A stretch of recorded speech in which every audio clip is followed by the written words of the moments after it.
Hello, you wonderful people, and welcome to another episode of Crime Centric. This being a show, it's about crime dramas that I watch. For today's episode, I'm going to talk about the latest episode of Walker. A lot of really interesting things went down in this episode, so let's break it down. Well, first and foremost, we're kind of dealing in the aftermath of everything. Now, Jerry is spending time with Gail. At least we don't know what her interaction. We see her spending more time with Colton, but it's kind of a dynamic they already kind of have, and now it's just being shifted over to a familial dynamic. We haven't really seen what happened between her and Denise, but obviously last episode we got a taste of like her and Gail together, and obviously the very complicated position that she's in that no one's really wanting to talk about, because the whole conversation, and it ends up being a stressful point for her, is that everyone is trying to be like, right, her being a Davidson shouldn't matter, she's still who she is. But that's a complicated thing, and then it's very layered with its complications, because even she to some extent is trying to do it. She's still trying to be okay, because the Walkers have been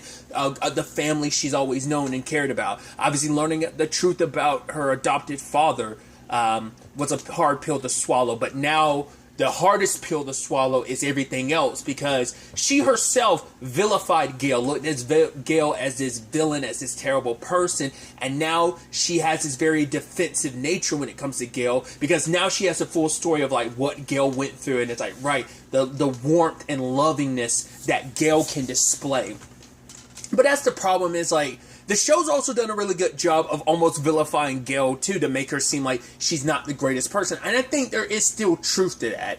Yes, her experiences made her who she is, losing a child, everything with Marvin, the truth coming out doesn't really lessen that a lot. I mean, it lessens it to a great extent because of everything with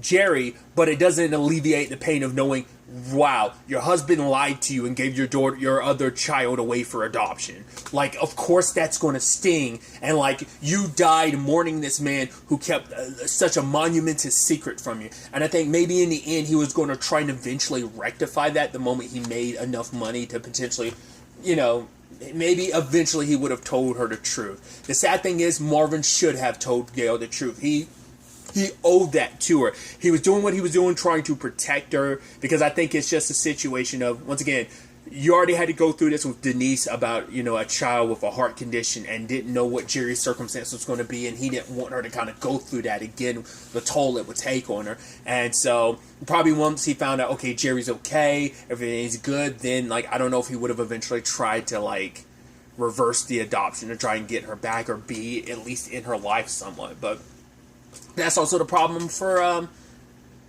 that Jerry is coming to terms with, knowing right, your father gave you away no matter what his circumstances may be, so that sucks.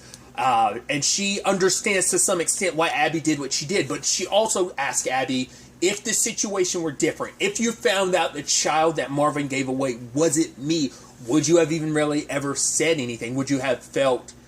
Because that was a secret she kept for decades, and she's only feeling bad now because it's like, right, it's someone I know that was personally affected by this. Because my world's gotten turned upside down, and you know me. But if I was just some random stranger, we wouldn't be having this conversation. It wouldn't hurt as much for you. It wouldn't be as much of an issue if it wasn't Jerry that was being impacted. So, Jerry's just in this very confused and not confused, but she's kind of torn between her identity, because it's like, right, everything you've kind of known so much of your life isn't what you thought it was, and now I think she has a different view on the Walker. She has a different view on Gail because of everything Gail went through. She's able to see a different side because she feels like everyone views Gail as this thing, as some monster, like she's this terrible person.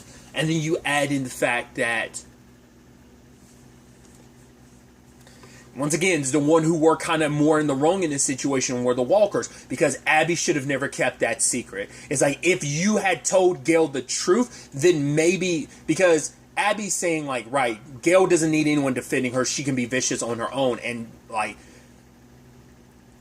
Jerry got defensive and snapped back. It is also that thing, because from their perspective, it's like, right, this is a mom you don't really know. Like, you went in your entire life never really knowing her, so why are you so defensive of her? But it's like, right, it's like, this is a part of herself. She tries to make it seem like it's not that big of a deal because was she, the argument could be, was she just trying to ease the Walkers' minds and consciences about all of this? Or was that her own defense to ease her own complicated feelings about the circumstances by making it seem like it doesn't change much about her, but it changes everything. And it complicates things between her and Walker, because it's like, right, there's so much family history here, and the fact is that Jerry can't really be in a relationship right now with Walker, because yes, they both care very deeply with each other, and then they had that competition earlier with that couple, and it's like, right, the reason why, like, they're supposed to be a unit and they're supposed to be a team, but they were so out of sync. This can't work if we're out of sync, and there's just so much going on. I have to figure things out on my own. I have to kind of stand on my own to figure things out before, like, I could have a relationship. And for Walker, it's like, right, it's just like, it's always us at the end of the world, isn't it? That is just like, we kind of find ourselves like back here again with just everything that's going on between them. So it's just a complicated situation. And I think I brought this up before, that lines in the sand were going to get drawn, and the fact is that Jerry probably will end up choosing the Davidsons for a while.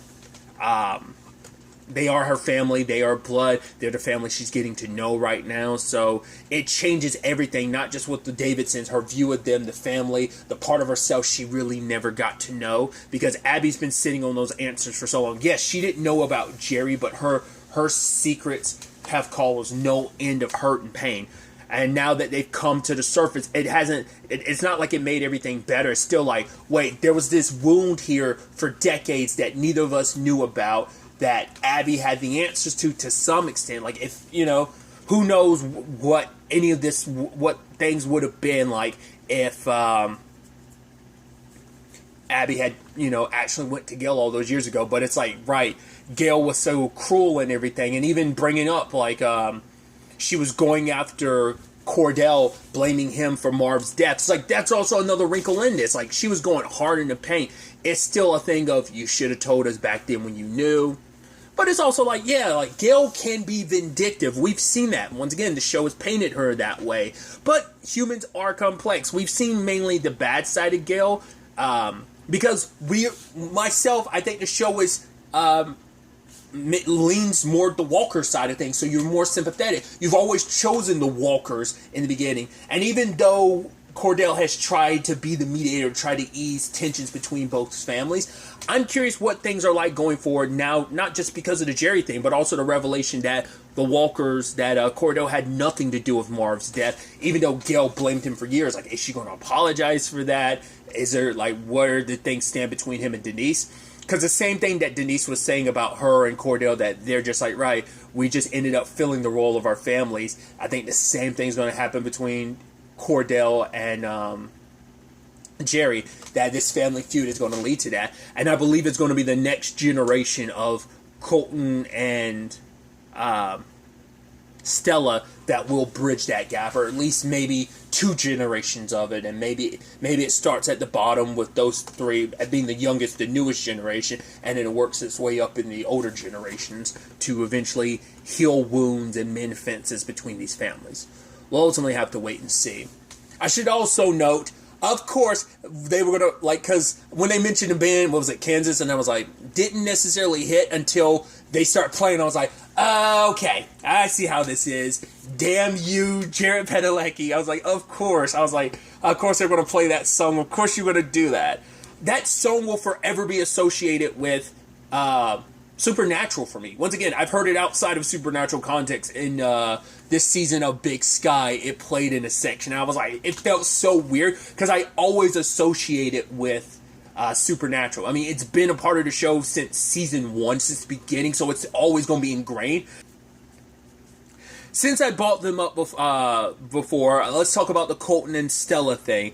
Colton immediately shows up, and he's trying to talk to Stella, and obviously everything between, like, Todd being, trying to be a good boyfriend, and like, whoa, I think you need to kind of back off, because it was almost like he came there as an excuse to try and be around Stella to talk about things, but he also like was almost trying to beat Todd more so than anything.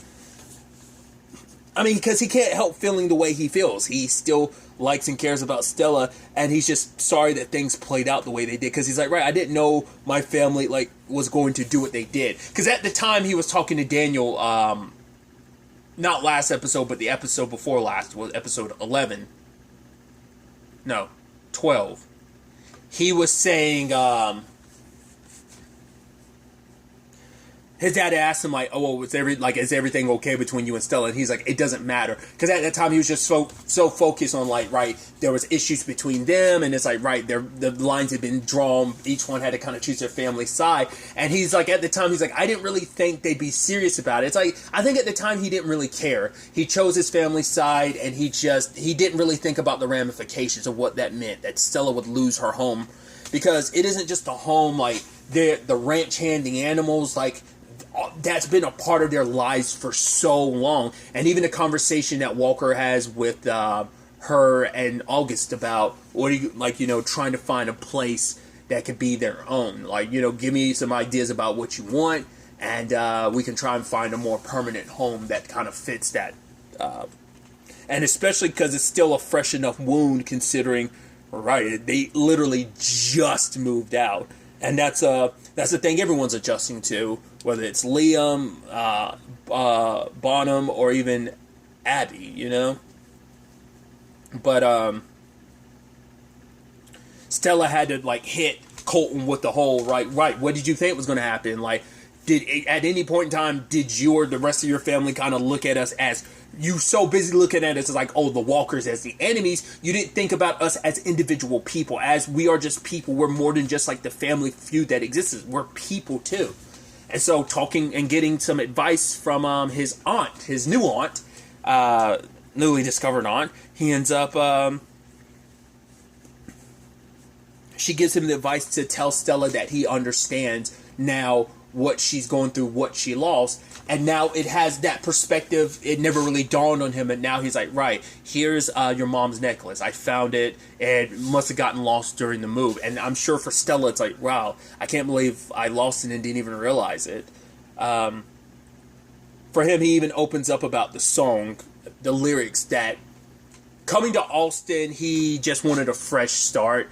And with just everything with his family, like he was hoping it'd be a fresh start for his family.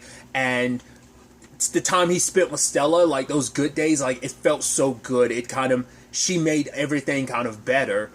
And she was like, why didn't you ever tell me what those lyrics were really about? He's like, I thought the song would speak for itself, but also like Todd performed it the way he did. Like, how could I ever compete with that? And so I think Stella's in this complicated space of, she cares about Todd, but she also cares about Colton. I think they're going to become a couple in the end. I think, because I don't think her and Todd are going to be as matched well as you think, because Todd, and I get it too, Todd probably doesn't, like, it is a lot of heavy stuff to deal with, like trying to be there for Stella, trying to make her laugh, trying to make her forget her troubles. But she's like, right, we can talk about the serious stuff too. He's like, yeah, but not all the time. I get that a little bit too, because I'm kind of a Todd. I don't really talk about the serious stuff. I kind of deflect, I kind of bury, I bottle up stuff. That's kind of my defense mechanism. I'm not saying like Todd is exactly like that. He has his own circumstances, his own situation, sure. But it is hard to, when you just, because he wants to just like, right, I don't want to focus on like, we're teenagers, like we shouldn't have to deal with such serious stuff all the time. But I mean, that's just part of Stella's life. And I think that is going to be a little bit of a conflict between, when it comes to their relationship of like, he's a good guy and everything. In no shape or form is he a bad guy.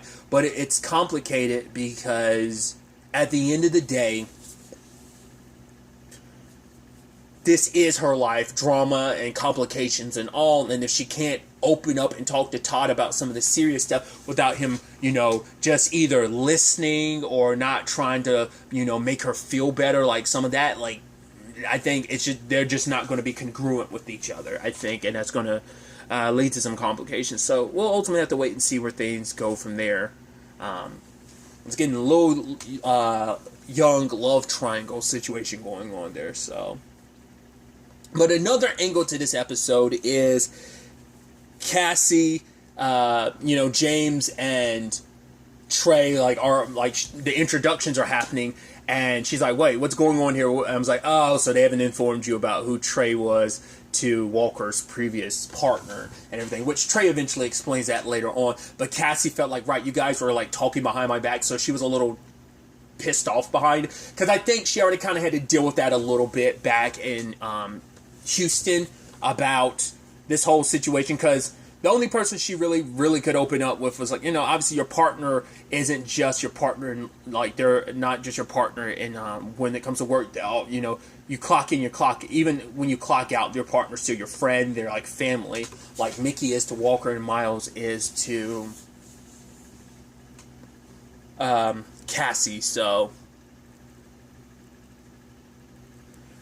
but of course, it wasn't going to be too long before the past kind of reared its head, and Cassie's forced to confront the past a little, not far in the past, but she ends up running into her former captain, and obviously things are a little awkward because she believes he shut down the investigation before anything was clear, and now it's like, oh cool, you're dating Miles' significant other. That's, I think it's like, yeah, they were married, so it's like, right, his wife is like, when did this happen? It's like, well, recently, Miles' daughter, I believe, was asking about Cassie because she was family, and it's family, so. And obviously this hit, like, Cassie in a certain way of like, right, I got to get to the bottom of this, because she doesn't believe that in any shape or form Rita, Miles' wife, had anything to do with it, because she's like, right, she's a terrible liar, but she believes her captain might be involved, because when it comes to an insurance policy, there has to be like a sign-off of two people, the investigator, I forgot what the other role was, but it was like the person investigating has to rule it, like a death or whatever, and also the workplace has to do it as well, and their captain fills both roles, so it seems like a conflict of interest. It seems like, right, like there's no checks and balances of preventing someone from doing that, so that's what rubs her the wrong way. And actually Walker ends up opening and talking to him, and he uses his own circumstances with Jerry to kind of extend an olive branch of like, right, I know what it's like dating someone with a complicated past. Well, he's like, well, our present is complicated.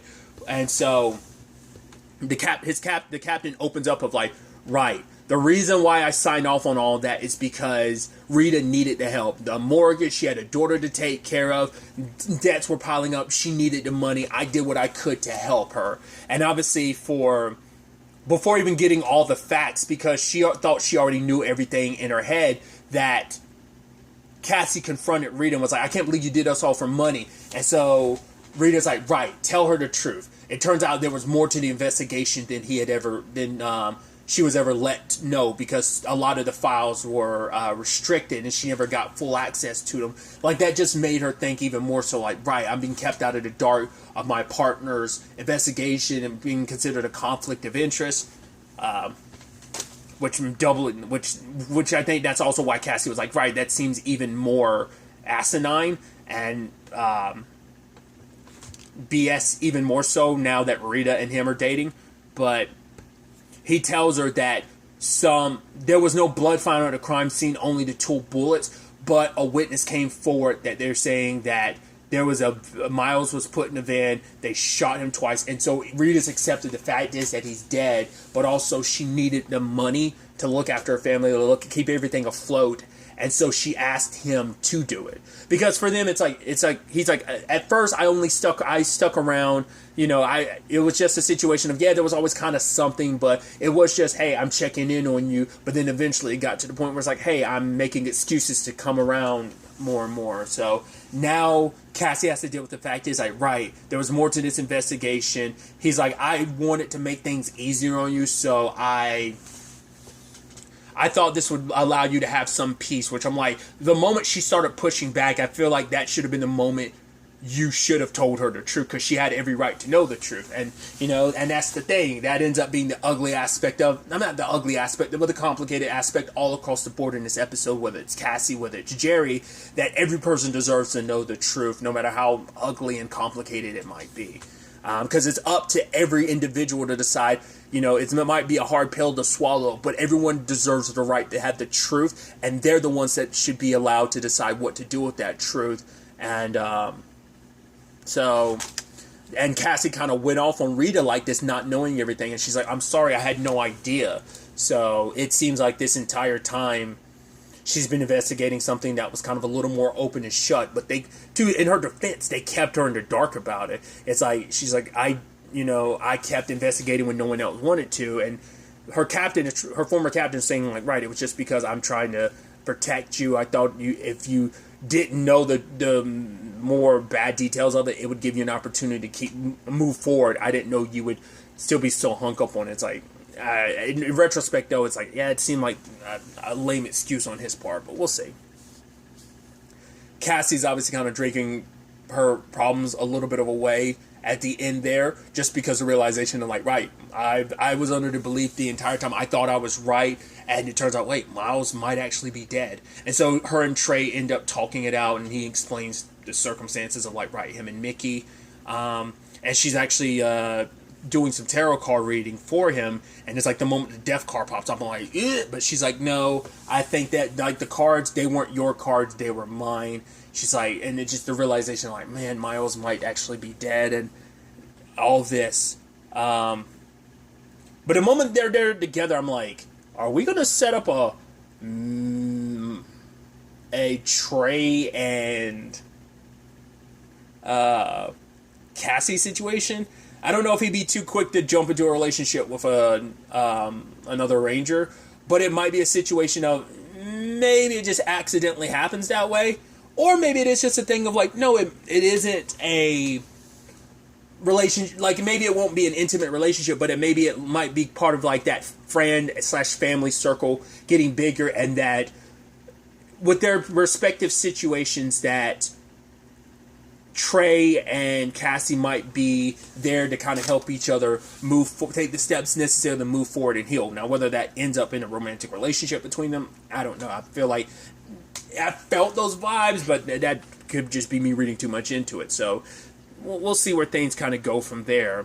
But we do get our stinger at the end, where it turns out Cassie was right to suspect her former captain, because there's something going on where he's meeting with someone with a hood. So part of me wonders, Miles' disappearance and stuff like that, is it a little bit more of a cover-up?